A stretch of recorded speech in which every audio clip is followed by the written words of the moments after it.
గతంలో కూడా చెప్పిన, చాలాసార్లు చెప్పిన, ఇదివరకు పన్నున్న చెట్టుకే రాలేస్తారు అన్నట్టు నన్ను సోషల్ మీడియా వాళ్ళు కానీ బీఆర్ఎస్ వాళ్ళు కానీ నన్ను ముందర పెట్టి అన్ని కథనాలు, తప్పుడు వార్తలు, రూమర్స్ క్రియేట్ చేస్తారు.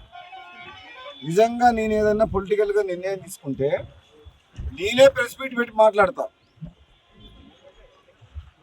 నేను కాంగ్రెస్ పార్టీ ఎమ్మెల్యేగా కొనసాగుకుంటూ మునుగోడు నియోజకవర్గ అభివృద్ధి కోసం కృషి చేస్తున్నా. మంత్రివర్గ విస్తరణ అనేది అధిష్టానం తీసుకునే నిర్ణయం కాబట్టి అధిష్టానం ఏ నిర్ణయం తీసుకున్నా కట్టుబడి ఉంటాం.